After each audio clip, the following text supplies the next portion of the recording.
إن الحمد لله نحمده ونستعينه ونستغفره ونعوذ بالله من شرور أنفسنا ومن سيئات أعمالنا من يهده الله فلا مضل له ومن يضلله فلا هادي له وأشهد أن لا إله إلا الله وحده لا شريك له وأشهد أن محمدا عبده ورسوله أما بعد فإن خير الحديث كتاب الله وخير الهدي هدي محمد صلى الله عليه وسلم وشر الأمور محدثاتها وكل محدثة بدعة وكل بدعة ضلالة وكل ضلالة في النار.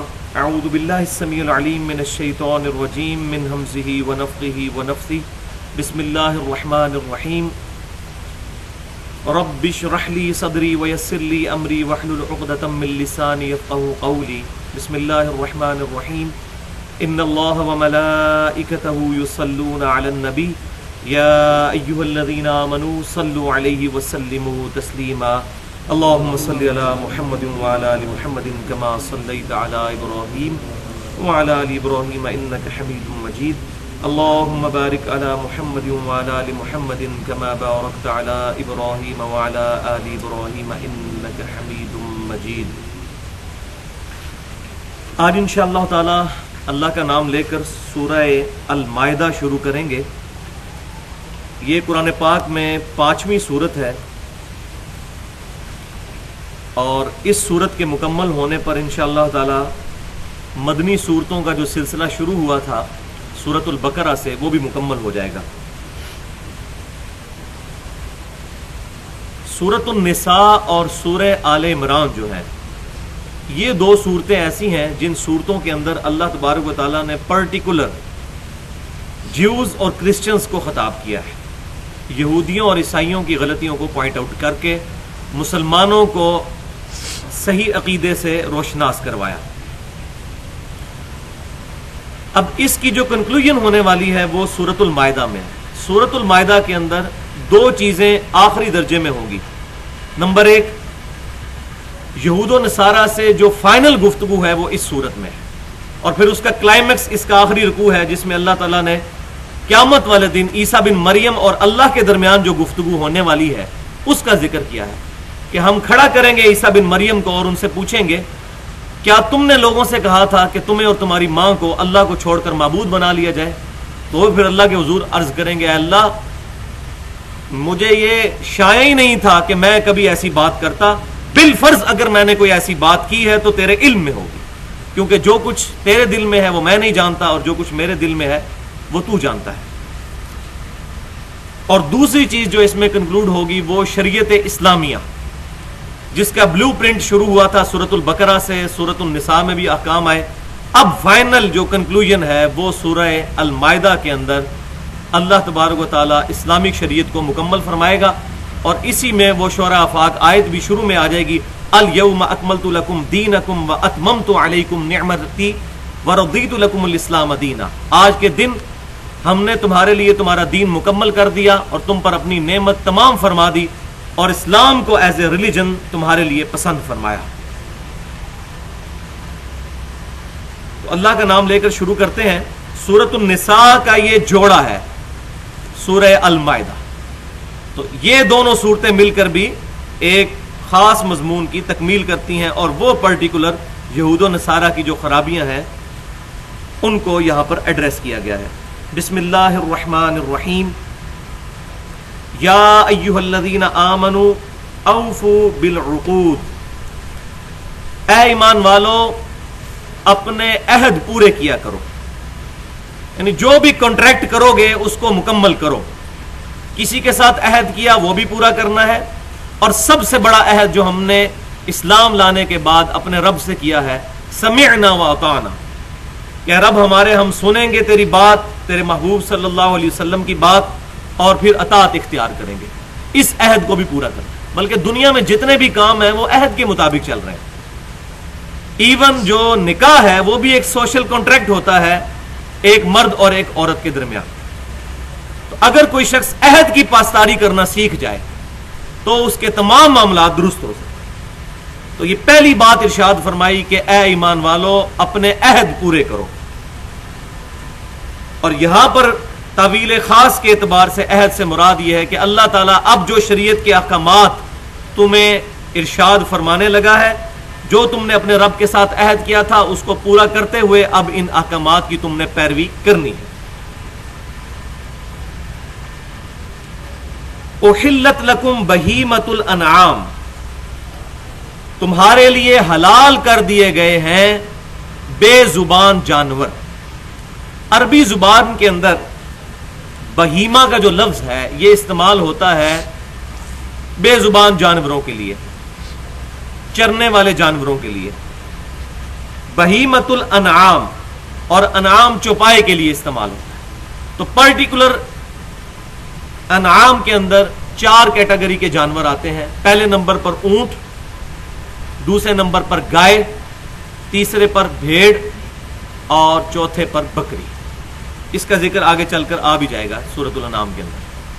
تو یعنی اس کا ترجمہ بنے گا چوپایا، یعنی پرٹیکولر اس ٹاپک کے اوپر ایمفسائز کیا گیا ہے، خصوصاً عقیدہ توحید کے حوالے سے، وہ آگے چل کر آئے گا۔ تو اللہ تعالیٰ نے فرمایا ہم نے تمام بے زبان جانور، چرنے والے جانور تمہارے لیے حلال کر دیے،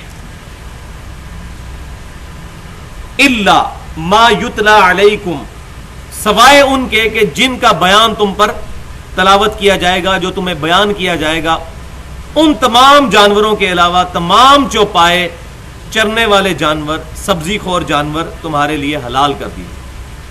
اب یہ جو شیر ہے یا درندہ ہے کوئی، وہ بہیمہ میں نہیں آتا، وہ سبزی خور نہیں ہوتا، وہ چرنے والا جانور نہیں ہوتا۔ آپ شیر کے سامنے کتنی خوبصورت گھاس ڈال دیں وہ اس کی طرف دیکھے گا بھی نہیں، کیونکہ وہ درندہ ہے، اس کی صفت میں درندگی ہے، وہ گوشت خور ہے۔ وہ آگے احادیث میں بھی آ جائے گا۔ اسی طریقے سے جو گوشت خور پرندے ہیں وہ بھی نبی صلی اللہ علیہ وسلم نے اللہ تبارک و تعالیٰ کی وحی کے ذریعے حرام فرمائے ہیں امت پر۔ تو تمہارے لیے تمام بے زبان جانور حلال کر دیے گئے، سوائے ان کے کہ جن کا بیان تم پر کیا جائے گا، یعنی آئندہ مستقبل میں جو باتیں آئیں گی، 11 وہ کیٹیگری کی چیزیں آئیں گی، وہ تمام چیزیں حرام ہیں، اس کے علاوہ تمام کی تمام تمہارے لیے حلال کر دی گئی۔ یہاں پر میں چاہوں شروع میں ہی 3 حدیثیں بیان کر دوں۔ پہلی حدیث صحیح بخاری اور صحیح مسلم کی متفق علیہ حدیث ہے۔ امام کائنات سید الاولین والآخرین شفیع المذنبین رحمۃ للعالمین سیدنا و مولانا امام اعظم محمد رسول اللہ صلی اللہ علیہ وآلہ وسلم نے ارشاد فرمایا، غزوہ خیبر کے موقع پر آپ صلی اللہ علیہ وسلم نے پالتو گدوں کے گوشت کو قیامت تک کے لیے حرام فرما دیا۔ بلکہ حدیث کے الفاظ ہیں کہ ہنڈیا پک کر تیار ہو چکی تھی اور نبی صلی اللہ علیہ وسلم کے قاصد نے آ کر خبر دی کہ آپ صلی اللہ علیہ وسلم نے پالتو گدوں کے جو گوشت ہے اس کو حرام کر دیا ہے، اللہ تبارک و تعالیٰ کی وحی کے ذریعے ظاہر ہے۔ تو ہنڈیا پکی ہوئی بھی صحابہ کرام علیہم رضوان نے انڈیل دی اور اس کو بھی استعمال نہیں کیا کہ چلو ایسے کھا لئیے نا، یہ کام نہیں کیا، اسی وقت سے شریعت کو اپنے اوپر نافذ کیا۔ یہی حدیث جب جامعہ ترمذی میں آتی ہے تو اس میں مزید الفاظ بھی موجود ہیں کہ غزوہ خیبر کے موقع پر آپ صلی اللہ علیہ وسلم نے پالتو گدوں کے گوشت کو حرام کر دیا۔ پہلے وہ جو بخاری مسلم میں حدیث تھی اس کا دوسرا جز مجھے بھول گیا ساتھ بیان کرنا۔ دوسرا جز یہ ہے کہ گھوڑوں کو کھانے کی اجازت آپ صلی اللہ علیہ وسلم نے دے دی، اس کو حرام نہیں فرمایا۔ اور یہ بھی مسکنسیپشن ہے ہمارے سب کانٹیننٹ میں، ورنہ کسی بھی فقہ کے اندر گھوڑے کا گوشت حرام نہیں ہے۔ ایون امام ابو حنیفہ رحمۃ اللہ علیہ کی طرف جو منسوب ہے فقہ حنفی، اس میں بھی گھوڑے کا گوشت حلال ہے۔ وہ صرف یہ کہتے ہیں کہ چونکہ یہ جہاد اور قتال میں استعمال ہوتا ہے تو اتنے زیادہ گھوڑے ذبح نہ کر لیے جائیں کہ جہاد کے لیے وہ اویلیبل نہ ہو، بس اس سے زیادہ انہوں نے بات نہیں کی۔ لیکن ہمارے یہاں پر معاشرے میں ایک مسکنسیپشن ہے جس کی وجہ سے گھوڑے کے گوشت کو حرام سمجھا جاتا ہے، اور یہ پاکستان کے اندر بیماری ہے۔ چائنا میں گیا ہوں، چائنا کے اندر مسلمان، حالانکہ حنفی مسلمان ہے، گھوڑے کا گوشت کھاتے ہیں۔ ترکی سارے کا سارا حنفی ہے، گھوڑے کا گوشت ریسٹورنٹس کے اندر پکتا ہے۔ لیکن یہاں پر میں یہ نہیں کہتا یہ کھانا کوئی ضروری ہے، آپ صلی اللہ علیہ وسلم نے بھی کئی حلال چیزیں ہیں جن کو نہیں کھایا۔ گو کا گوشت بخاری اور مسلم کی متفق علیہ حدیث ہے کہ آپ صلی اللہ علیہ وسلم کے سامنے لا کر رکھا گیا تو آپ صلی اللہ علیہ وسلم نے فرمایا یہ ہمارے علاقے کی غذا نہیں، میں اس کو کھاتا نہیں، تو میں منع نہیں کرتا۔ تو ذاتی پسند ناپسند اور چیز ہے، لیکن حلال اور حرام کا فیصلہ نہیں ہوگا ہماری اپنی ذات کے اوپر، وہ شریعت کے احکام۔ تو بخاری اور مسلم کی متفق علیہ حدیث کہ پالتو گدھوں کے گوشت کو آپ صلی اللہ علیہ وسلم نے قیامت تک کے لیے حرام فرما دیا اور گھوڑوں کے گوشت کی اجازت دی۔ اور یہی حدیث جب جامعہ ترمذی میں آتی ہے تو اس میں مزید الفاظ ہیں کہ آپ صلی اللہ علیہ وسلم نے خچروں کے گوشت کو بھی حرام کر دیا۔ اسی طریقے سے آپ صلی اللہ علیہ وسلم نے درندوں کے گوشت کو بھی حرام کر دیا، اور ان پرندوں کے گوشت کو بھی جو گوشت خور ہے، پرندے جیسے یہ چیل ہے، کوا ہے، باز ہے، اس طرح کے۔ اب مرغی جو ہے یہ گوشت خور نہیں ہے، یہ سبزی خور ہے، یہ دانے کھانے والی، تو یہ حلال ہے۔ تو شریعت میں کیٹاگریز بتا دی جاتی ہیں، باقی چیزیں تمام اس میں فال کرتی ہیں۔ یہ نہیں ہوتا کہ ایک ایک چیز بیان کرنی، مثلا آج کے دور پہ کینگرو ہے جس طرح، اب کینگرو جو ہے وہ تو ہمارے پہلے 300 سال کے مسلمانوں کے خواب میں بھی نہیں یہ بات آئی ہوگی کہ کینگرو بھی کوئی جانور ہے، یہ چیزیں بعد میں پتہ چلی۔ تو اب جو لوگ کہتے ہیں جی امام حنیفہ رحمۃ اللہ علیہ یا امام مالک، امام شافعی، ان بزرگوں کی طرف یہ منسوب کرتے ہیں کہ انہوں نے بتانا ہے کہ حلال کیا ہے اور حرام کیا ہے۔ بھائی نبی صلی اللہ علیہ وسلم اپنا دین مکمل کر کے گئے ہیں اور حلال اور حرام چیزوں کو واضح بتا کر گئے ہیں۔ آپ نے کیٹیگری بتا دی، اور یہ قرآن پاک کی آیت بھی ہم نے پڑھ لی کہ احلت لکم بہیمہ، تمہارے لیے بے زبان چرنے والے جانور سارے کے سارے حلال کر دیے گئے، سوائے جن کا بیان تم پر پڑا جائے گا وہ حرام ہے۔ تو کینگرو بھی سبزی خور چرنے والا جانور ہے، وہ حلال ہوگا۔ اب میں نے یہ مسئلہ بتایا تو آپ میرے مقلد ہو جائیں گے، ایسا نہیں۔ اجتہاد قیامت تک کے لیے جاری رہے گا۔ ہاں قرآن اور سنت فکس ہے، اور اجماع اور اجتہاد یہ قیامت تک کے لیے جاری رہے گا۔ اسی طریقے سے بھینس کے بارے میں اکثر سوال ہو رہا ہوتا ہے، جی بتائیں قرآن حدیث میں بھینس کہاں لکھی ہوئی ہے حلال؟ تو ہم کہتے ہیں کہ بھئی آگے آیت بھی آ جائے گی کہ اللہ تعالیٰ نے فرمایا کہ حلال چیزیں تمہیں، تمام پاکیزہ چیزیں تمہارے لیے حلال کر دی گئی ہیں۔ تو یہ ایک جنرل کیٹیگری کے ساتھ چیزیں بتا دی گئیں۔ تو یہ بتائیں قرآن حدیث میں بھینس حرام کہاں لکھی ہوئی ہے؟ اگر حرام نہیں لکھی ہوئی تو فی نفسی وہ چیز پاک ہے، حلال ہے، کیونکہ اللہ تبارک و تعالیٰ نے حرام چیزوں کی کیٹیگری بتا دی ہے۔ نہ تو بھینس درندہ ہے اور نہ وہ پرندہ ہے گوشت خور کے اس کو حرام کیا جائے، وہ بہیمہ کے اندر آتا ہے، بے زبان چرنے والا جانور۔ تو یہ تمام جانور تمہارے لیے حلال ہوئے، الا ما یتلا علیکم، سوائے ان کے کہ جن کا بیان تمہیں پڑھ کر سنایا جائے گا، وہ تھوڑی دیر بعد آ جائے گا۔ غیر محل الصید، محل الصید وانتم حرم، حرم، نہ حلال سمجھو شکار کو جبکہ تم نے احرام باندھ رکھا ہو، یعنی احرام کی حالت میں شکار کرنا حلال جانوروں کا بھی، وہ بھی حرام ہو جائے گا، وہ وقتی طور پر۔ ویسے تو جانور حلال ہوں گے، مثال کے طور پر گائے ہوگی یا بکری ہوگی، یہ ویسے تو حلال جانور، لیکن ان کا شکار کرنا، اور شکار میں تو خیر یہ اس کیٹیگری میں نہیں آئیں گی، شکار والے جانور جو ہے وہ جیسا کہ ہرن ہے، اب یہ بھی چرنے والا ایک بے زبان جانور ہے، یہ حلال ہے۔ تو اس طرح کی چیزیں جنگلوں میں سفر کے دوران جب آئیں تو ان کا شکار تمہارے لیے حرام کر دیا گیا ہے اگر تم نے احرام باندھا ہوا ہے۔ تو احرام بھی اسی لیے اس کو کہا جاتا ہے کہ کئی حلال چیزیں بھی وقتی طور پر حرام کر دی جاتی ہیں، جیسے مردوں کا عورت کے ساتھ تعلق، عورتوں کا مردوں کے ساتھ تعلق، ویسے تو وہ حلال ہے اگر میاں بیوی ہے، لیکن احرام کی حالت میں وہ حرام کر دیا جاتا ہے۔ ان اللہ یحکم ما یرید، بے شک اللہ تعالیٰ جو چاہتا ہے حکم فرماتا ہے۔ اب اس ایک جملے کے اندر اللہ تبارک و تعالیٰ نے شریعت کی روح بیان کر دیا کہ یہ عقلیں بعد میں لڑا لینا۔ پہلی بات یہ ہے کہ جب اللہ کو مان لیا، اب جو بھی بات اللہ تعالیٰ کی طرف سے ارشاد ہوگی اس کو اسی طریقے سے ماننا ہوگا۔ یہ اللہ کی مرضی ہے، کسی چیز کو حلال قرار دے، کسی چیز کو حرام قرار دے۔ تمہیں اس کی حکمت نہ بھی پتہ چلے تب بھی اس کو حلال سمجھنا ہے اور حرام کو حرام سمجھنا ہے۔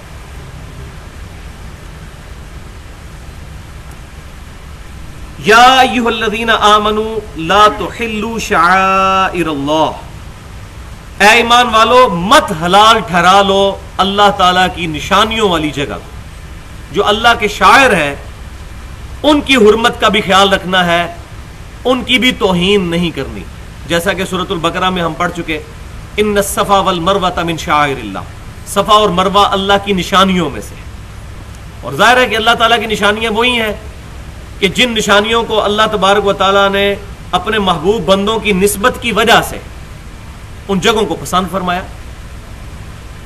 صفا اور مروہ سیدہ ہاجرہ رضی اللہ تعالی عنہا اللہ تعالیٰ کے لیے نہیں، فی نفسی، اس وقت تو اپنے بیٹے کی پیاس کو بجھانے کے لیے وہاں پر انہوں نے صحیح کی تھی، لیکن اللہ تبارک و تعالیٰ نے اس سنت کو حج میں شامل فرما دیا، صرف اس لیے کہ ان کا وہاں جانا اللہ کے لیے تھا، کہ ابراہیم علیہ السلام صرف اللہ کی رضا کی خاطر اپنے کم سن بیٹے کو اور اپنی بیوی کو وہاں اکیلا چھوڑ رہے تھے۔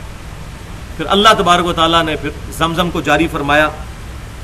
تو اس آیت سے یہ بھی بات پتہ چلی کہ جو جو چیزیں شعائر اللہ میں داخل ہیں ان تمام چیزوں کا احترام مسلمانوں کے لیے ضروری ہے، چاہے اس کا ذکر واضح طور پر موجود نہ ہو۔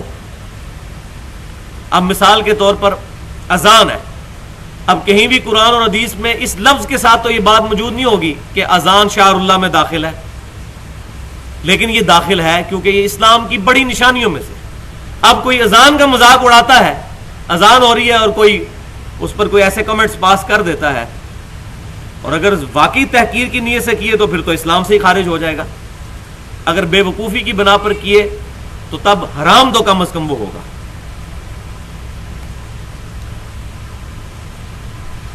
وَلَا الشَّهْرَ الْحَرَامِ، اور نہ ہی عزت والے جو مہینے ہیں ان کی حرمت کو پامال کرو۔ شہر اللہ کی بھی حرمت کو پامال نہیں کرنا، اور حرمت والے 4 مہینے جو ہیں جن کے اندر اللہ تبارک و تعالیٰ نے قتال کرنا بھی منع کر دیا تھا، وہ عرب کی ٹریڈیشن میں آپ صلی اللہ علیہ وسلم سے پہلے بھی وہ چیزیں مانی جاتی تھیں کہ 4 مہینے ایسے ہیں جن کے اندر لڑائی اور جنگ و جدل کرنا منع۔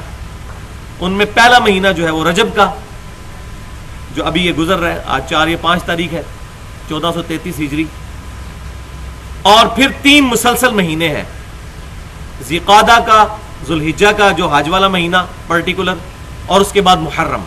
یہ 4 مہینے حرمت والے مہینے ہیں جن کی حرمت ہے، جن میں قتال کرنا، لڑائی کرنا اللہ تبارک و تعالیٰ نے حرام فرما دیا۔ وَلَا الْهَدْيَ، اور نہ ہی قربانی کے جو جانور ہیں جو حج کے لیے آگے بھیجے جاتے ہیں، ہدی کے جانور، ان کی بھی بے حرمتی مت کرو، وہ بھی اللہ تعالیٰ کے ساتھ ان کی نسبت ہو چکی ہے۔ وَلَا الْقَلَائِدَ، اور نہ ایسے جانور کہ جن کے گلوں میں پٹے ڈال دیے گئے ہیں کہ وہ اللہ تبارک و تعالیٰ کی راہ کے جانور ہیں نشانی کے طور پر، ان کی بھی حرمت کا خیال رکھنا ہے۔ یہ دیکھیں جانوروں کی حرمت، انسانوں کی نہیں بات ہو رہی، جانوروں، کیونکہ جس چیز کو اللہ تبارک و تعالیٰ کے دین کے ساتھ نسبت ہوتی چلی جائے گی تو اصل تو وہ بنیاد وہی ہے۔ قُلْ إِنَّ صَلَاتِي وَنُسُكِي وَمَحْيَايَ وَمَمَاتِي لِلَّهِ رَبِّ الْعَالَمِينَ، اے محبوب صلی اللہ علیہ وسلم آپ فرما دیجئے بے شک میری نماز، میری قربانی، میرا جینا، میرا مرنا سب اللہ کے لیے۔ اس کے تحت جن جن چیزوں کو اللہ تعالیٰ کے ساتھ نسبت ہو جائے گی ان چیزوں کا احترام کرنا ضروری ہے۔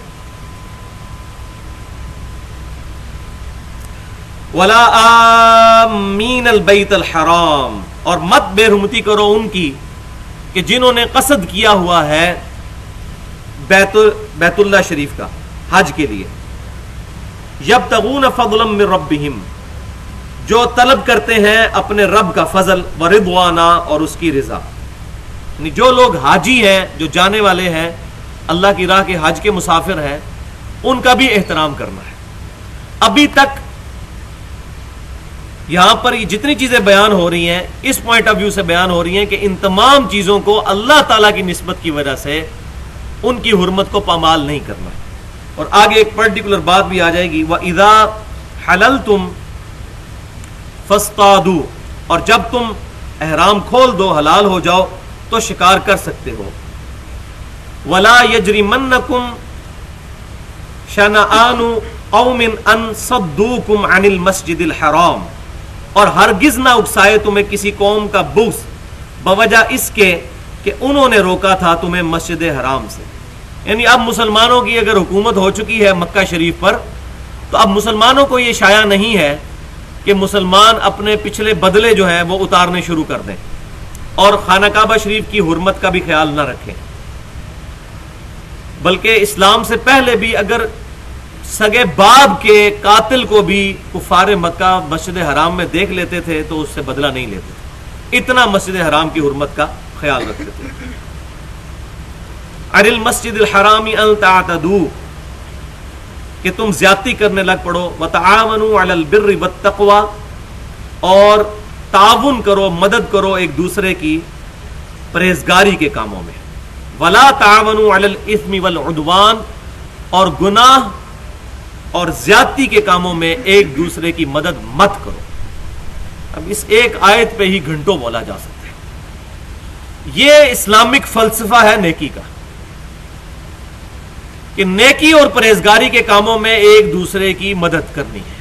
جیسے اردو میں بولا جاتا ہے نیکی اور پوچھ پوچھ، جب کبھی موقع ملے تو نیکی کے کاموں میں ایک دوسرے کا ساتھ دینا ہے اور برائی کے کاموں میں نہیں دینا، رشتہ داری کا خیال رکھتے ہوئے یا قریبی کسی کے ساتھ دوستی کا خیال رکھتے ہوئے حرام کام پر نہیں اپنے آپ کو اکسا لینا، صرف پرہیزگاری کے کاموں میں ایک دوسرے کا ساتھ دینا۔ اور یہ پرٹیکولر اس وقت ہوتا ہے جب بعض اوقات آپ کی کسی کے ساتھ خاص دوستی ہو اور اس کا معاملہ کسی اور کے ساتھ ہو جائے اور آپ کو معاملے میں یہ بات سمجھ آ جائے کہ میرے دوست نے زیادتی کی ہے اور وہ آپ کو گواہ کے طور پر پیش کرے، جی یہ کو پوچھ لو وہ کہ قصور اس کا ہے، تو آپ کے لیے تو بہت بڑا امتحان آ جائے گا کہ میں اگر اب سچ بولتا ہوں تو دوستی کی جاتی ہے میری، اور اگر جھوٹ بولتا ہوں تو اللہ تعالیٰ کی بارگاہ میں مجرم ہوتا ہوں۔ تو یہ کام نہیں کرنا، اللہ تبارک و تعالیٰ کی نسبت کا خیال رکھنا ہے، نیکی اور پرہیزگاری کے کاموں میں ایک دوسرے کی مدد کرنی ہے اور برائی کے کاموں میں ہرگز ایک دوسرے کی مدد نہیں کرنی۔ اب ہماری سب کانٹیننٹ کی بدقسمتی ہے کہ اس طرح کی آیتیں پھر توحید کے منافی عقائد رکھنے والوں نے استعمال کرنی شروع کر دی ہیں۔ وہ قرآن پاک کے شروع میں ہم پڑھ چکے، ایاک نعبد و ایاک نستعین، اے اللہ ہم صرف تیری عبادت کرتے ہیں اور غائب میں مدد صرف تجھی سے مانگتے ہیں۔ اپروپریٹ ٹرانسلیشن ہوگی غائب میں مدد، ظاہری اسباب میں تو آپ ایک دوسرے سے مدد مانگ سکتے ہیں، یہ آیت آ گئی کہ نیکی اور پرہیزگاری کے کاموں میں ایک دوسرے کی مدد کرو اور برائی کے کاموں میں ایک دوسرے کی مدد نہ کرو۔ تو ظاہری اسباب میں ایک دوسرے کی مدد کرنا یہ قرآن کے حکم میں داخل ہے۔ اور اکثر آپ سنتے ہوں گے مولویوں سے، اور جی ایک بندہ دریا میں ڈوب رہا ہے کسی کو مدد کے لیے نہ پکارے، یہ شرک ہو گیا۔ اور جی ہم گھر میں جب جاتے ہیں اپنی ماں سے روٹی نہ مانگے، یہ غیر اللہ سے مدد، یہ شرک ہو گیا۔ کسی سے پانی پینے کے لیے نہ مانگے، یہ تو شرک ہو جائے گا۔ بھائی یہ چیزیں شرک نہیں ہے، یہ قرآن کے اس حکم میں داخل ہے کہ نیکی اور پرہیزگاری کے کاموں میں ایک دوسرے کی مدد کرنی ہے ظاہری اسباب میں۔ شرک کیا ہے؟ آپ میرے سامنے بیٹھے ہوئے ہیں، میں آپ کو کہتا ہوں بھائی پانی پلا دیں، اور آپ مجھے پانی پلا دیتے ہیں، اپنی طرف سے نیکی کرتے ہیں، اللہ کے حضور اجر لکھا جائے گا۔ لیکن آپ بیٹھے ہوئے بغداد شریف میں اور وہاں بھی قبر شریف کے اندر، اور میں یہاں سے بیٹھ کہتا ہوں کہ بھائی پانی پلا دیں، وہی بات، وہی جملہ، وہی بندہ یہ غائب میں پکارنا ہوگا، یہ شرک ہو جائے گا، ایاک نستعین کے خلاف ہو جائے گا۔ دعا صرف اللہ ہی سے کرنی ہے، غائب میں مدد کے لیے پکارنا یہ دعا ہے۔ اگلے دن مجھے ایک شیعہ بھائی نے میل کی کہ آپ یہ غائب میں مدد کہتے ہیں، اس کا مطلب ہے جو سامنے موجود ہے اس سے مدد لی جا سکتی ہے؟ میں نے کہا ہاں جی، تو کہتے ہیں اگر بت سامنے ہو تو اس سے مدد لینا کیسا؟ دیکھا کیسا دماغ کام کرتا ہے۔ تو بت کو پکارنا بھی غائب میں پکارنا ہے، اس لیے کہ وہ ہماری ڈومین سے تو باہر ہے۔ بت کسی کی بات سنتا ہے؟ وہ ہماری ڈومین میں نہیں آتا، بظاہر آپ کے سامنے موجود ہے لیکن آپ کی ڈومین سے باہر ہے۔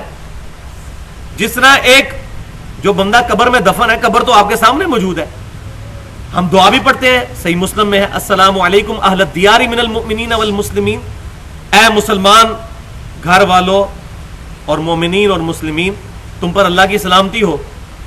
ظاہر ہے وہ قبروں میں ہوتے ہیں، لیکن یہ کہیں نہیں ہے کہ وہ خود سن لیتے ہیں، اللہ تبارک و تعالیٰ ہماری طرف سے سلامتی کی دعا ان تک پہنچا دیتا ہے۔ ان کا فریم آف ریفرنس بالکل ڈیفرنٹ ہے۔ تو جب غائب کی بات کی جاتی ہے تو یہ نہیں ہے کہ بت سامنے تو اس کو پکارا جا سکتا ہے، یہ تو اس چھوٹے لیول کی چیز ہے جو ایک بے وقوف کو بھی یہ بات پتہ ہے۔ تو سورۃ الانبیاء کے اندر آتا ہے نا ابراہیم علیہ السلام کا واقعہ ڈیٹیل میں، جب ابراہیم علیہ السلام نے سارے بت توڑ دیے تو الٹیمیٹلی انہوں نے کہا جی ایک نوجوان ہے ابراہیم جس کا نام ہے، اس کو ہم نے سنا تھا کہ وہ ہمارے بتوں کو برا کہتا تھا، بلاؤ اس کو۔ تو ابراہیم علیہ السلام سے پوری ڈیبیٹ ہوئی، انہوں نے ایک ہی بات کانٹے کی انہوں نے کہا بات یہ ہے کہ ان سے پوچھ لو نا. انہوں نے سر جھکا لی اور آپس میں کنکھیوں سے بات کرنے لگے کہ تجھے تو پتہ ہے کہ یہ سنتے تو ہے نہیں ہے. تو پھر انہوں نے کہا اف لکم، تم پر اف ہے، اور جن کو تم اللہ کے علاوہ پوچھ رہے ہو ان پر بھی. تو بت کو پکارنا بھی بیسیکلی وہ ہماری ڈومین سے باہر ہے، نہ وہ کسی کے سننے پر. اسی طریقے سے فرشتوں کو پکارنا، فرشتوں یہ پیغام دے دو کہ خادم تمہارا صحیح آ رہا ہے، فرشتے کو نہیں ہم پکار سکتے.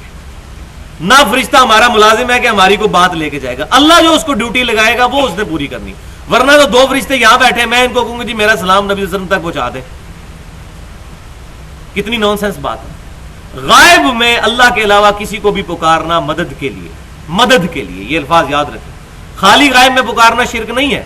ہم نماز میں پکارتے ہیں السلام علیکم ایھا النبی، اور بخاری مسلم کے الفاظ ہیں، جب تم یہ پڑھو گے زمین و آسمان میں جہاں جہاں اللہ کا نیک بندہ ہے، السلام علینا وعلی عباد اللہ الصالحین، اللہ تعالیٰ ان تمام نیک بندوں تک تمہارا سلام پہنچا دے گا. اور یہ بالکل جھوٹی بات ہے کہ یہ شب معراج کی گفتگو ہے. یہ تو بریلویوں سے حاضر و ناظر کے عقیدے میں ڈیبیٹ کرتے ہوئے یہ جھوٹی بات جو ہے وہ پبلک کے اندر آ گئی، حالانکہ یہ کوئی ثابت نہیں ہے. یہ تو بخاری اور مسلم کی متفق علیہ حدیث ہے. عبداللہ بن مسعود رضی اللہ تعالیٰ عنہ کا ہاتھ نبی صلی اللہ علیہ وسلم نے اپنے دونوں ہاتھوں کے درمیان لے کر ان کو تشہد تعلیم فرمایا تھا، اور فرمایا کہ جب تم یہ سلام پڑھو گے زمین و آسمان میں جہاں بھی اللہ کا کوئی نیک بندہ ہے اللہ تعالیٰ تمہارا سلام اس تک پہنچا دے گا. تو ہم یہ سلام انشائیہ پڑھتے ہیں، یہ ایز اے سٹوری نہیں پڑھ رہے ہوتے، لیکن نیت کیا ہے؟ اللہ پہنچا. غائب میں پکارنا بھی کوئی شرک نہیں ہے، غائب میں مدد کے لیے پکارنا شرک ہے. قبر رسول پہ جا کے السلام علیکم یا رسول اللہ پڑھنا صحابہ کی سنت ہے.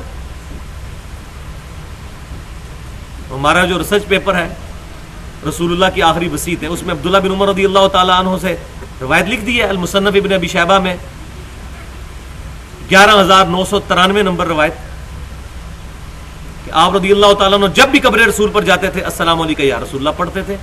پھر سیدنا ابوبکر کی قبر پہ آ کے السلام علیکم یا ابی بکر، اور اپنے والد کی قبر پہ آ کے السلام علیکم یا ابتا. حالانکہ ہے وہ بھی غائب ہے، بے شک قبر سامنے موجود ہے، لیکن وہ ڈومین سے تو باہر ہے.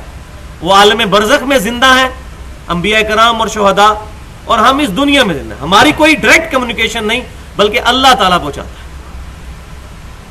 یہاں ہم پڑھنے کو کوئی شرک نہیں کہتے. شرک کہتے ہوں تو ہم خود بھی شرک کر رہے ہیں. ہم صرف کہتے ہیں یہاں سے السلام علیکم یا رسول اللہ کا سیگا ثابت نہیں. اسی والا سیگا جو ہے وہ نماز میں ثابت ہے، وہ ہم پڑھتے ہیں السلام علیکم ایھا النبی. تو یہ بات کو سمجھے، بات میں جتنی کمزوری ہے اتنی ہی کمزوری بیان کرنی چاہیے، نہ کہ خام خواہ کسی پر کفر اور شرک کا فتویٰ یا کسی پر گستاخ رسول کا فتویٰ لگا دیا جائے. تو یہ بڑی احتیاط کی اس معاملے میں ضرورت ہے. تو نیکی اور پرہیزگاری کے کاموں میں ایک دوسرے کی مدد کرو، اور برائی کے کاموں میں ایک دوسرے کی مدد نہیں کرنی. اس پر میرا پورا ایک لیکچر ہے، دعا صرف اللہ ہی سے، مسئلہ نمبر 3 کے نام سے اہل سنت پاک.com پہ 1 گھنٹہ اور 40 منٹ کی گفتگو ہے. اور ریسرچ پیپر بھی اپلوڈ ہے دعا صرف اللہ ہی سے 8 پیجز کا، اس پہ میں نے ڈیٹیل کے ساتھ بحث کی ہے. یہاں اس کی ڈیٹیل میں جانے کی ضرورت نہیں ہے. واتقوا اللہ، اور اللہ کا تقوی اختیار کرو. ان اللہ شدید العقاب، بے شک اللہ تعالیٰ سخت عذاب دینے والا ہے. اللہ کے تقوی کی تلوار ہر وقت انسان کے سر پر لٹکتی رہنے چاہیے. انسان کا قبلہ ہی اس وقت درست ہوتا ہے کہ جب اللہ کا تقوی دل میں. اور بلکہ میں ایک بہت بڑا جملہ بولنے لگوں، اگر اس کو آپ غور سے سمجھیں، کہ اللہ تعالیٰ کی شریعت کا بھی مذاق اڑایا جا سکتا ہے اگر تقوی کو نکال دیا جائے بیچ میں سے. اللہ کی شریعت کے احکام بھی ناقص ہیں بغیر تقوی کے. تقوی کا چیک ہے. طلاق کے جہاں احکام آئے ہیں سورۃ البقرہ میں، اللہ تعالیٰ فرماتا ہے کہ اگر بیویوں سے رجوع کرو تو دیکھنا اللہ سے ڈرنا، بسانے کی نیت سے کرنا، ان کو ذلیل کرنے کی نیت سے نہیں. اب اس کے اوپر کوئی چیک نہیں، کوئی دنیا کا قانون نہیں یہ جج کر سکتا کہ ایک بندے نے اپنی بیوی کو ایک طلاق دی، پھر اس کو سسپینڈ رکھا، 6-7 مہینے کے بعد نیا نکاح کر کے اس سے رجوع کر لیا، کیونکہ ایک طلاق ہوئی تھی، 3 تو نہیں ہوئی بھی تھی، اور نیت یہ ہے کہ پھر اس کو 5-6 مہینے رکھ کے پھر چھوڑ دوں گا، ذلیل کروں گا. اب قانوناً آپ کو کوئی نہیں منع کر سکتا، لیکن اللہ کے حضور آپ وہ جائز کام کرتے ہوئے بھی مجرم ہے. کیوں؟ کہ اللہ کے احکام مکمل ہوتے ہیں تقوی کے ساتھ. گاڈ کانشیسنس کے ساتھ. تقوی کے بغیر شریعت کے احکام بھی مذاق بنا لیے جائیں گے, جیسا کہ بنی اسرائیل نے کیا. ہفتے کے دن کا شکار منع تھا ان کو, اور انہوں نے کیا تماشا کیا, پھر اللہ تعالیٰ نے ان کو پھٹکارے ہوئے بندر بھی بنا دیا. تو شریعت کا مذاق نہیں اڑا. جیسا فتاوی علمگیری کے اندر ایک مسئلہ موجود ہے کہ کسی فقہ حنفی کا امام حنیفہ کی طرف منسوب ہے, ہم امام حنیفہ رحمۃ اللہ علیہ کے بارے میں حسن ظن رکھتے ہیں, کیونکہ ان کی طرف جو مشہور باتیں ہیں, اکثر باتیں ان کی وفات کے 200-250 سال بعد لکھی گئی ہیں بغیر سند کے, لہذا ان کے اوپر ہم کوئی بات نہیں کرتے. تو وہ مسئلہ اس میں موجود ہے کہ کسی بیوی کے پاس, کسی کی بیوی کے پاس زیور ہے 10 تولے, تو 7.5 تولے کے بعد تو زکوٰۃ شروع ہو جاتی ہے. جب 1 سال پورا ہو جائے تو اس میں مسئلہ لکھا ہے کہ 1 سال پورا ہونے سے 1 دن پہلے وہ خاوند کو گفٹ کر دے, تو اس پہ زکوٰۃ ہی کوئی نہیں. جب خاوند کا سال پورا ہونے لگے تو 1 دن پہلے بیوی کو واپس گفٹ کر دے. اسی طریقے سے تماشا کرتے رہے. اب مجھے بتائیں لاجیکلی وہ صحیح کر رہے ہیں یہ جو کچھ تماشا کر رہے ہیں, لیکن تقوی کا اگر چیک نہ ہو تو یہ شریعت کے احکام کا مذاق ہی بنے گا. ان کو تو پتہ ہے وہ کیا تماشا کر رہے ہیں. اب وہ آگے سے کہیں بتائیں قرآن حدیث میں ایک غلط لکھا ہوا ہے, تو ہم کہتے ہیں قرآن حدیث میں جہاں بھی شریعت کے احکام آئے ہیں بار بار جو کہا گیا واتقوا اللہ واتقوا اللہ واتقوا اللہ, اس کا مطلب ہی یہی ہے. آپ کو نہ سمجھ آئے تو الگ بات ہے, اس کا مطلب یہ ہے تقوی کے بغیر انسان کبھی بھی شریعت کے احکامات کی پاسداری نہیں کر سکتا. اپنے آپ کو دھوکہ دے رہا ہوں, اندر جو دل میں مفتی بیٹھا ہے وہ بتا دے گا بھائی غلط کیا تم نے, اوپر سے جو مرضی بندہ کرتا رہے. واتقوا اللہ, اللہ کا تقوی اختیار کرو. ان اللہ شدید العقاب, بے شک اللہ تعالیٰ سخت عذاب دینے والا, گرفت فرمانے والا. استغفر اللہ واتوب الیہ. اب اگلی آیت کے اندر 11 چیزیں وہ جن کا ذکر شروع میں ہوا تھا کہ تمہارے لیے تمام جانور بے زبان حلال کر دیے گئے سوائے ان کے کہ جو تم پر پڑھ کر سنائے جائیں گے. وہ 11 چیزوں کا بیان یہاں پر آنے والا ہے. وہ 11 چیزیں کون سی ہیں جو اللہ تعالیٰ نے ہمیشہ کے لیے حرام فرما دی ہیں. یہ ہے اب شریعت اسلامیہ کا فائنل کنکلوژن. حرمت علیکم المیتۃ, حرام کیے گئے ہیں تم پر مردار. حلال جانور بھی اگر اپنی موت مر جائے ذبح کیے بغیر تو وہ حرام ہوگا سوائے سمندری جانوروں کے. صحیح بخاری اور مسلم کی متفق علیہ حدیث ہے کہ ایک غزوے کے دوران ابو عبیدہ ابن جرح رضی اللہ تعالیٰ عنہ مسلمانوں کے امیر تھے, تو بھوک کی کیفیت ہوئی, سمندر کے کنارے وہ سفر کر رہے تھے, تو اللہ تبارک و تعالیٰ نے ان پر ایسی کرامت فرمائی کہ بہت بڑی مچھلی, اور وہ ویل مچھلی ہوگی, وہ حدیث کے اگلے الفاظ سے بات پتہ بھی چل جائے گی, اتنی بڑی مچھلی جو ہے وہ ساحل سمندر پر آ کر گر گئی. مچھلی جو ہے اس کو اللہ تبارک و تعالیٰ نے مردہ حالت میں بھی حلال کر دیا, اس کو ذبح کرنا ضروری نہیں ہوتا. سمندر کا مردار جو ہے وہ حلال ہے, لیکن سمندر کا وہ جانور جو باہر زندہ نہ رہتا ہو, سمندر میں ہی رہتا ہو, باہر نکلنے سے مر جائے. تو اتنی بڑی مچھلی جو ہے وہ باہر آ گئی. بخاری اور مسلم کے الفاظ ہیں, صحابہ کرام علیہ رضوان کہتے ہیں ہم 15 دن کھاتے رہے, گوشت نہیں ختم ہوا, بچا کے بھی رکھ لیا. اور کہتے ہیں کہ اسی دوران جب اس کی ہڈیاں باہر نکلیں تو ابو عبیدہ ابن جرح رضی اللہ تعالیٰ عنہ نے حکم دیا کہ اس کی 2 ہڈیاں یوں جوڑی جائیں, ایسے کر. وہ ہڈیاں جو ہیں وہ جوڑی گئیں. جب وہ ہڈیاں جوڑی گئیں تو ایک اونٹ سوار ان کے نیچے سے گزر گیا, اتنی اونچی تھی وہ ہڈیاں. تو ویل مچھلی ہوگی, حالانکہ یہاں کئی لوگ ہیں جو ویل مچھلی کو حرام سمجھتے ہیں, وہ کہتے ہیں وہ میمل ہے. بے شک میمل ہے, وہ مالیہ جانور ہے, وہ بچوں کو دودھ پلاتا ہے, لیکن سمندری جانور ہے, وہ حلال ہے. اتنی بڑی کو اور مچھلی دکھائے نا کہ جس کے نیچے سے اونٹ گزر جائے, اونٹ سوار, اتنی بڑی اس کی ہڈیاں ہوں. پھر انہوں نے گوشت بچا کے رکھ لیا, نبی صلی اللہ علیہ وسلم سے ذکر کیا, تو آپ صلی اللہ علیہ وسلم نے فرمایا کہ یہ اللہ کی طرف سے تمہارے لیے تحفہ تھا, اگر کچھ گوشت بچا ہوا ہے تو مجھے بھی دو. تو انہوں نے گوشت دیا, تو نبی صلی اللہ علیہ وسلم نے اس گوشت کو تناول فرمایا, تو پکی مور لگا دی کہ یہ جانور حلال ہے. تو مردار حرام ہے. یہ اگر کوئی گائے مر جائے, بکری مر جائے, بھینس مر جائے, اونٹ مر جائے خود بخود اپنی موت, تو وہ مردار حرام. والدم, اور خون بھی حرام ہے. خون کو پینا حرام ہے. خون خود تو پاک ہے, اس میں اختلاف ہے, لیکن جمہور کی رائے یہ ہے کہ خون فی نفسی پاک ہے, لیکن اس کا پینا حرام ہے. وَلَحْمُ الْخِنْزِيرِ, اور خنزیر یعنی سور کا, پگ کا گوشت, یہ بھی تمہارے لیے حرام ہے. اب اکثر لوگ یہ بات پوچھتے بھی ہیں جی حکمت کیا ہے, تو بھائی حکمت تو پہلے ہی بیان ہو چکی ہے. ان اللہ یحکم ما یرید, بے شک اللہ تعالیٰ حکم دیتا ہے تمہیں جو چاہتا ہے. سب سے بڑی حکمت تو یہ ہے کہ اللہ کی طرف سے حکم ہے. اب کئی چیزیں ایسی ہیں جن کی آپ سائنٹیفک ریزن بتا سکتے ہیں, اور کئی چیزیں ہیں جن کی آپ سائنٹیفک ریزن نہیں بھی بتا سکتے, وہ ڈومین سے باہر ہے. مثال کے طور پر سائنس کبھی بھی فرشتے ڈیٹیکٹ نہیں کر سکتی, ان کو ڈیٹیکٹ نہیں کر سکتی, یہ ہماری ڈومین سے باہر ہے. سائنس کبھی بھی جنوں کا جو وجود ہے اس کو فزیکلی آبزرو نہیں کر سکتی, یہ ہماری ڈومین سے باہر ہے. سائنس صرف فزیکل فینومینا آف نیچر کے ساتھ بحث کرتی ہے, ہوا کے ساتھ, پانی کے ساتھ, جو فزیکلی چیزیں موجود ہیں جو ہماری ڈومین میں آتی. لہذا جو مورل لاز اللہ تعالیٰ کی طرف سے شریعت کے بنائے گئے, یہ جو لاز ہیں, شریعت کے جو احکام ہیں, ان کی کوئی حکمت ہمیں سائنٹیفکلی نہ بھی پتہ چلے تب بھی ان کو ماننا ہوگا. بعض اوقات ایسی حکمتیں ہوتی ہیں جو وقت کے ساتھ ساتھ سائنٹیفکلی ایکسپلور ہو جاتی ہیں. نیشنل جغرافک چینل جو ہے, ڈسکوری چینل اور اینیمل پلانٹ, یہ جو 3 چینلز ہیں امریکہ کے, یہ سارے انہی چیزوں کے اوپر ڈسکشن کر رہے ہوتے ہیں. تو خنزیر کے اندر ایک بہت بڑی خرابی ہے جو کہ انسان کی اخلاقیات کو بگاڑ سکتی ہے, کہ وہاں پر جو خنزیر کی ایک مادہ جو ہے اس کا ریلیشن شپ کئی نروں کے ساتھ ہوتا ہے, حالانکہ باقی جانوروں میں یہ معاملہ نہیں ہوتا. ایون اس کے علاوہ جو حرام جانور ہیں ان میں بھی نہیں ہوتا. اسی طریقے سے درندوں کا گوشت جو ہے وہ ہو سکتا ہے اس وجہ سے حرام کیا گیا ہو کہ انسان میں درندگی والی صفت نہ پیدا ہو جائے. تو یہ ہم لاجک ضرور دے سکتے ہیں کسی حد تک, لیکن چونکہ یہ مورل لاز ہے, یہ ڈیٹیکٹ نہیں ہو سکتے, یہ ڈیٹیکٹ نہیں ہو سکتے.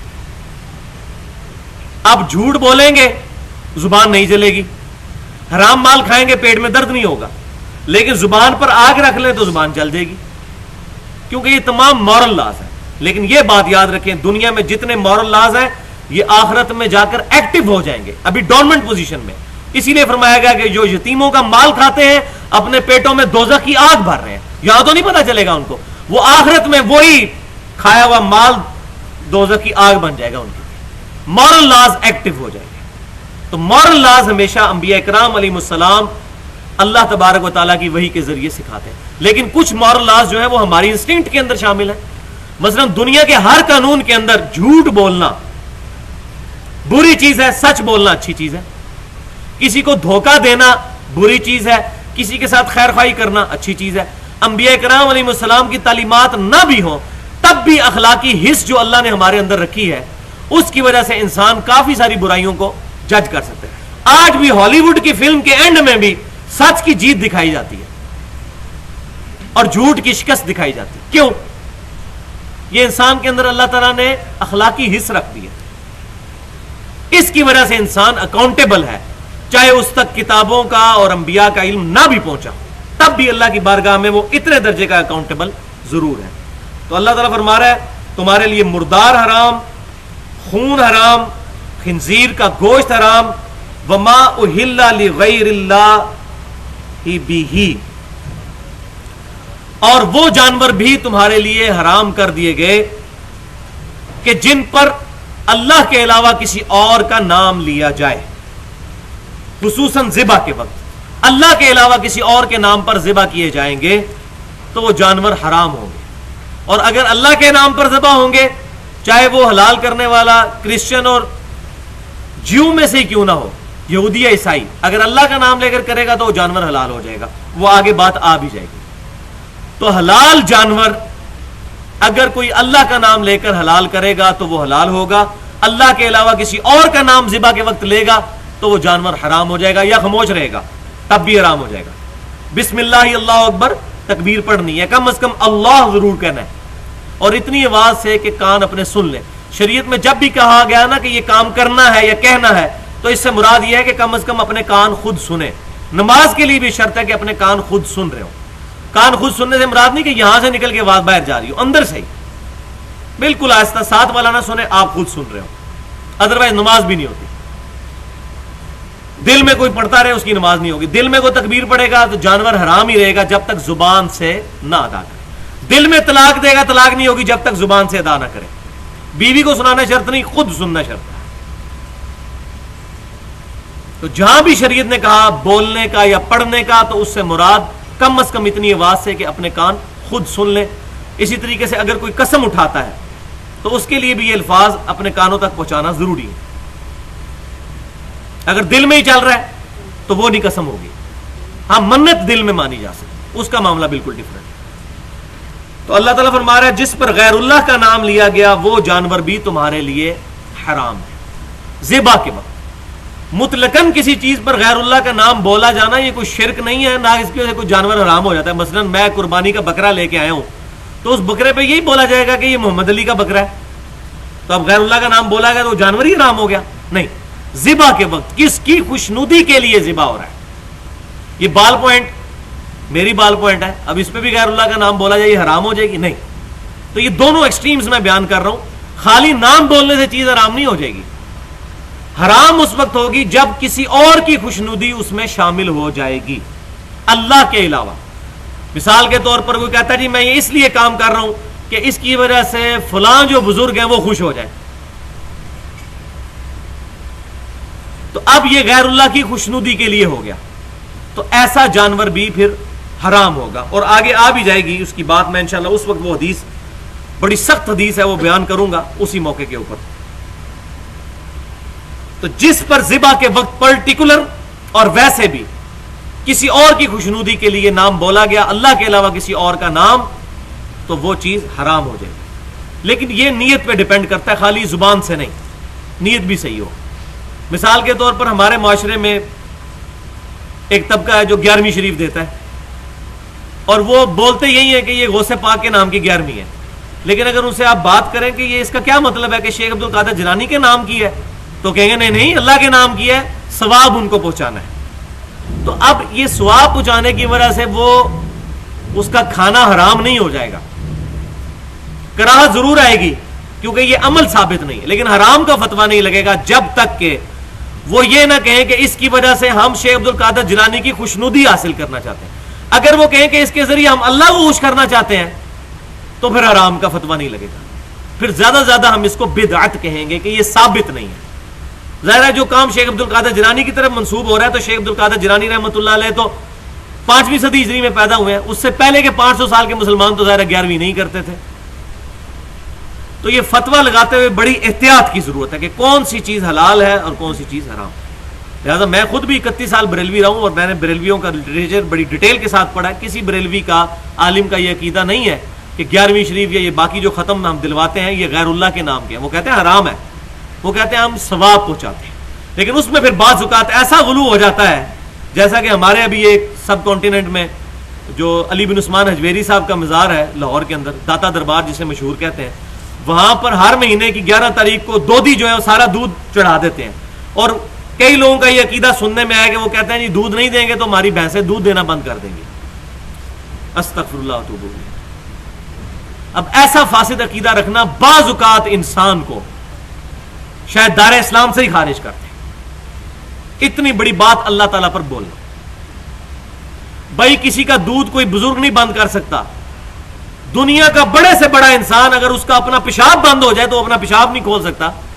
کسی کا دودھ کھولے گا یا بند کرے گا کیا؟ پیشاب بند ہو جائے کوئی کھول سکتا ہے اپنا پیشاب؟ یہ تو آج باتیں ہمیں سمجھ آ رہی ہیں نا, ہم تو بڑے آسان سمجھتے تھے. انسان کا دل روزانہ 1,00,000 دفعہ دھڑکتا ہے اور 10,000 لیٹر خون پمپ کرتا ہے پورے جسم کے اندر. زمین و آسمان کی ساری مخلوقات مل کے ایک بندے کا دل نہیں جلا سکتے, بند ہو جائے چلا نہیں سکتی.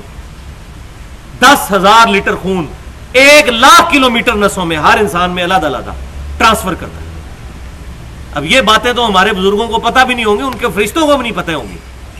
یہ تو فزیکل فینومینا آف نیچر کے ایکسپلور ہونے کے بعد یہ چیزیں پتہ چلی ہیں. کتنے کمپلیکس سسٹم انسان کے اندر چل رہے ہیں. تو یہ بھائیوں کسی فرشتے کی ڈومین میں نہیں ہے, کسی بھی انسان کی ڈومین میں نہیں ہے. یہ تو اللہ تبارک و تعالی ہے جو فرماتا ہے کہ ہم گوبر اور خون میں سے تمہیں نتھرا ہوا دودھ پلا دیتے ہیں. آگے چل کر آ بھی جائے گا سورۃ النحل کے اندر. یہ دودھ تو اللہ کی نشانیوں میں سے ہے.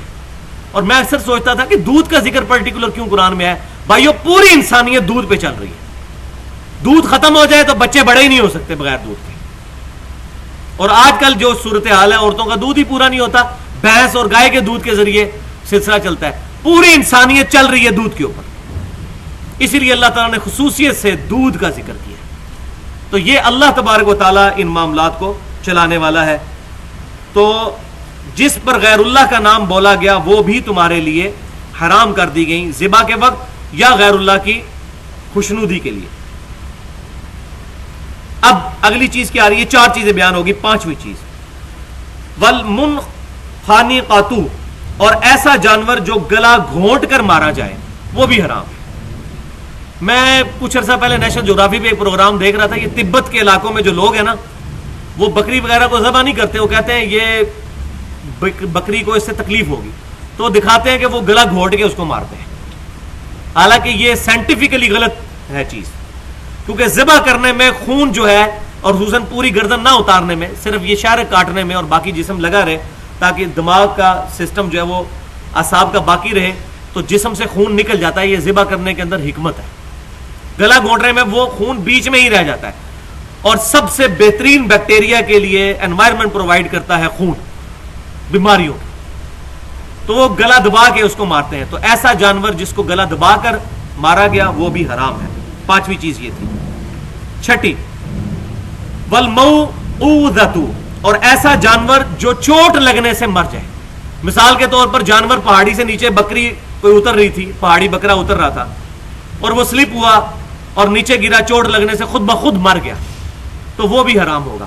ہاں, مرنے سے جسٹ پہلے آپ پہنچ گئے اور آپ نے جا کے تکبیر پڑھ کے اس کو ذبح کر لیا, پھر وہ حلال ہے. یہ بات بالکل ڈیفرنٹ ہو جائے گی. 7ویں والمتردیۃ, اور اوپر سے نیچے گر کر مرنے والا جانور, بلندی سے نیچے گر کر. یہ چوٹ تھا, چوٹ یہ بھی ہو سکتی ہے کہ اوپر سے گرے, اور چوٹ یہ بھی ہو سکتی ہے کہ آپ نے کسی جانور کو جو ہے وہ کوئی چیز ماری ہے اور وہ مر گیا, پتھر وغیرہ, اور اس کا خون بھی نہیں نکلا. خون نکلا ہے پھر معاملہ ڈیفرنٹ ہوگا. 8ویں چیز والنطیحۃ, اور سینگ لگنے سے مرنا ہوا جانور. 2 بکرے آپس میں لڑے, ایک نے دوسرے کو سینگ مارا, اب خون بھی نکل آیا, تب بھی جانور حرام ہوگا کیونکہ سینگ لگنے سے وہ مرا ہے. لیکن مرنے سے پہلے اگر آپ نے ذبح کر لیا تو پھر جائز ہے. اور وہ آگے بات ہلکی سی اشارتاً آ بھی رہی ہے. وما اکلس سبع, اور جس کو درندے نے کھایا ہو, ایسے جانور کو بھی کھانا حرام ہے. درندے نے شکار کیا, مثلا کسی شیر نے کوئی ہرن کو شکار کیا اور وہ مر گیا ہرن, اب وہ شیر کو آپ نے بھگا دیا تو اس کو آپ نہیں کھا سکتے. لیکن الا ما زکیتم, سوائے اس کے کہ جس کو تم ذبح کر لو. شیر نے بھی شکار کیا تھا, آپ نے فائر مار کے شیر کو ہوائی فائر کر کے بھگا دیا. ویسے ہوگا نہیں, میں ایک تھیوریٹیکل کیس بتا رہا ہوں, شیر کے علاوہ کوئی اور جانور کر لیں, تو اب وہ جانور بھاگ گیا, ابھی اس کی سانسیں ہرن کی باقی تھی اور آپ نے اس کو ذبح کر لیا, تو اگرچہ اس کو درندے کا زخم بھی لگا ہوا ہے, لیکن آپ ذبح کر لیں گے تو وہ آپ کے لیے حلال ہو جائے گا.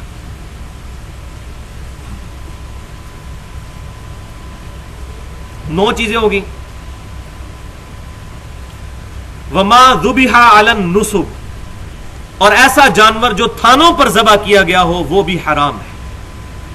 تھان اس زمانے میں بتوں کے لیے جو قربانیاں کی جاتی تھیں, پرٹیکولر جگہ بنی ہوتی تھی. ابھی بھی کئی ایسی وہ جگہ دنیا میں موجود ہیں جہاں پر بتوں کے نام کے اوپر قربانیاں کی جاتی ہیں.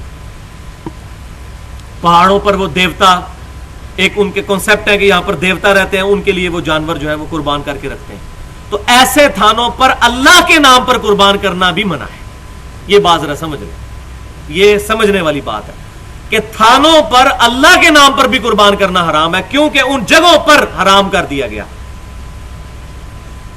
یہ فیصلہ بعد میں ہوگا کہ سینمے میں اسلامی فلم دیکھنی ہے یا غیر اسلامی. سینما بنانا ہی حرام ہے.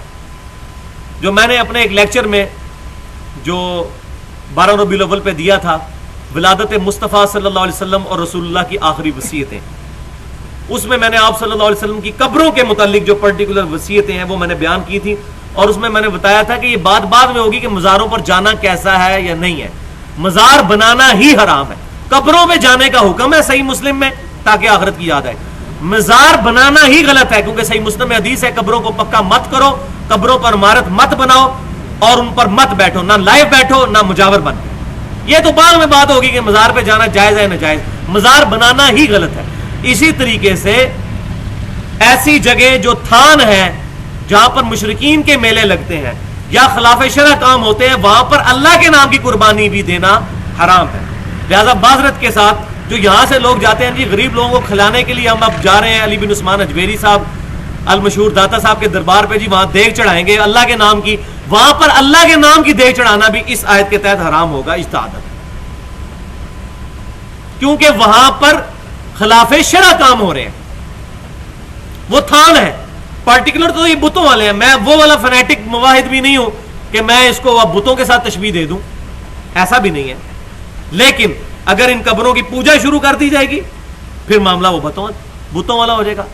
مسند امام احمد میں صحیح سند کے ساتھ، الموطا امام مالک میں بھی حدیث ہے، اللہم لا تجعل قبری وثن یعبد، اے اللہ میری قبر کو ایسا بت نہ بننے دینا، ایسا وثن نہ بننے دینا کہ لوگ پوجنا شروع کر دیں.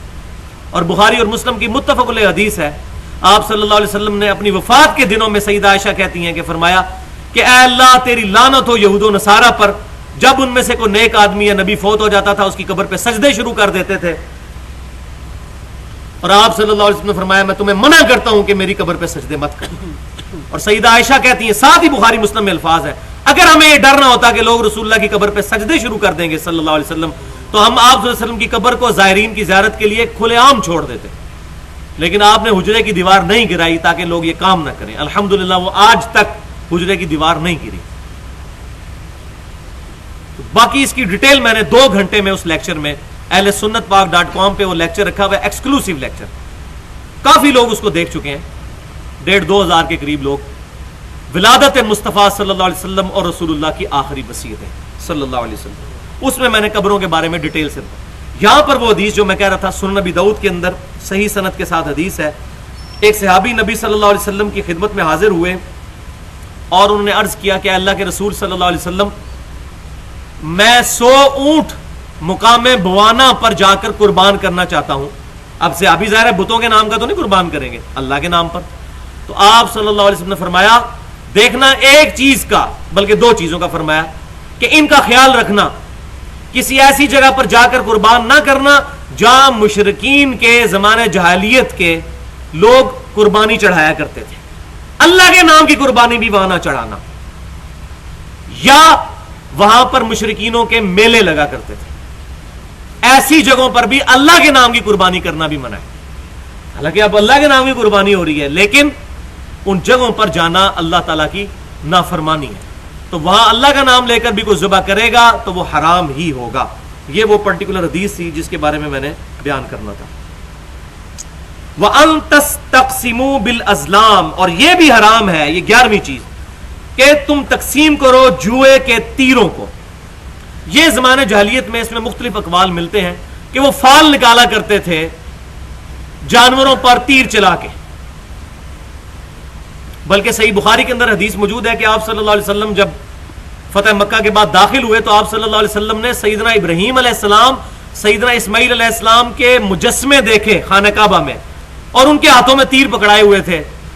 تو آپ صلی اللہ علیہ وسلم نے فرمایا کہ اللہ تعالیٰ ان کو غارت کرے کہ انہوں نے ابراہیم علیہ السلام اور اسماعیل علیہ السلام کے مجسمے بنا کے ان کے ہاتھوں میں تیر تھما دیے. ابراہیم علیہ السلام اور اسماعیل علیہ السلام نے کبھی بھی تیروں کے ذریعے فال نہیں نکالے، کبھی بھی ان کو استعمال نہیں کیا. تو یہ اس وقت پرٹیکولر جو ایک رسم تھی اس کو بھی اللہ تعالیٰ نے فرمایا کہ یہ تمام چیزیں بھی تمہارے لیے حرام کر دی گئیں.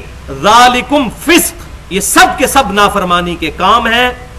الیوم یئس الذین کفروا من دینکم، آج کے دن کافر تمہارے دین سے مایوس ہو چکے ہیں.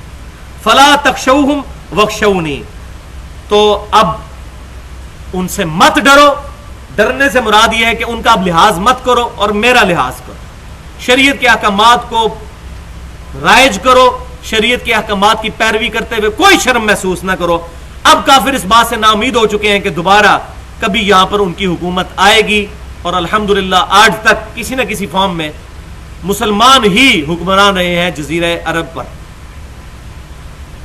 چاہے گمراہی موجود تھی لیکن اہل قبلہ تھے، اہل کلمہ تھے، تعویل کی غلطی لگی ہوئی یہ الگ بات۔ الیوم اکملت لکم دینکم، وہ آیت آ گئی، آج کے دن تم پر تمہارا دین مکمل کر دیا گیا، واتممت علیکم نعمتی، اور تم پر میں نے اپنی نعمت تمام کر دی، ورضیت لکم الاسلام دینا، اور اسلام کو ایز اے دین تمہارے لیے پسند فرمایا۔ ان الدین عند اللہ الاسلام، only acceptable religion in the sight of Allah is Islam، اللہ کے حضور قابل قبول دین صرف اسلام، یہ ہم پڑھ چکے ہیں، اور اس کا کلائمیکس آیا تھا سورہ آل عمران میں، وَمَن يَبْتَغِي غَيْرَ الْإِسْلَامِ دِينًا فَلَن يُقْبَلَ مِنْهُ وَهُوَ فِي الْآخِرَةِ مِنَ الْخَاسِرِينَ، جو کوئی قیامت والے دن اسلام کے علاوہ کسی اور دین کے ساتھ آیا، ہم اس سے اس کا دین قبول نہیں کریں گے اور وہ خسارہ پانے والوں میں سے ہو جائے گا۔ اسلام ہی ایز اے ریلیجن اب قیامت والے دن اللہ کے حضور قبول ہونا ہے۔ تو آج کے دن دین مکمل کر دیا، اور اسلام جو ہے اس کو ایز اے ریلیجن تمہارے لیے پسند کیا۔ اب 4 منٹ باقی رہ گئے، میں 2 حدیثیں بیان کر دوں اسی کانٹیکسٹ میں، پھر اس آیت کو بھی مکمل کر دیں گے۔ کہ صحیح بخاری اور مسلم کی متفق علیہ حدیث ہے کہ ایک یہودی سیدنا عمر رضی اللہ تعالیٰ عنہ کی خدمت میں حاضر ہوا، اور اس نے کہا کہ آپ کی کتاب میں اے امیر المومنین ایک آیت ایسی ہے کہ اگر ہم یہودیوں پر نازل ہوتی تو ہم اس دن کو عید کا دن مناتے ہیں۔ تو آپ رضی اللہ تعالیٰ عنہ نے پوچھا کون سی آیت؟ تو اس نے پھر یہی آیت تلاوت کی، الیوم اکملت لکم دینکم واتممت علیکم نعمتی، یعنی دین مکمل ہونا ہے تو یہ خوشی کا دن ہے۔ تو سیدنا عمر رضی اللہ تعالیٰ نے بڑا انٹلیکچوئل جواب دیا، انہوں نے کہا کہ ہمیں پتہ ہے یہ کس دن یہ آیت آپ صلی اللہ علیہ وسلم پر نازل ہوئی تھی، وہ جمعے کا ہی دن تھا، اور آپ صلی اللہ علیہ وسلم یوم عرفہ کے دن عرفات کے میدان میں تھے جب یہ آیت نازل ہوئی، یعنی جمعے کا دن پہلے ہی مسلمانوں کے لیے عید کا دن۔ اور اسی طریقے سے جامعہ ترمذی میں بھی صحیح سند کے ساتھ حدیث موجود ہے کہ ابن عباس رضی اللہ تعالیٰ کے پاس ایک شخص آیا، اس نے کہا آپ کی کتاب میں ایسی آیت ہے کہ اگر ہم پر نازل ہوتی ہم اس کو عید بنا لیتے۔ تو ابن عباس رضی اللہ تعالیٰ نے بھی اس سے بھی بہتر جواب دیا اور فرمایا کہ اس دن تو اللہ نے ہمیں پہلے ہی 2 عیدیں دی ہوئی تھی، ایک یوم الجمعہ جمعے کا دن، اور دوسرا یوم عرفہ یعنی 9 ذی الحجہ حج کا دن، اللہ نے ہمیں پہلے ہی 2 عیدیں دی تھیں، اس دن یہ آیت نازل ہوئی تھی الحمدللہ۔ تو میں نے وہ جو ربیع الاول والا لیکچر ہے اس میں نے یہ بات کہی ہے کہ عید کا لفظ صرف ان 2 عیدوں پر نہیں بولا جاتا، وہ تو ہیں پرٹیکولر شریعت کی 2 عیدیں، اس کے علاوہ اصطلاحی معنوں میں عید کا لفظ جمعے پر بھی یوم عرفہ پر بھی بولا گیا ہے، یہ جائز ہے۔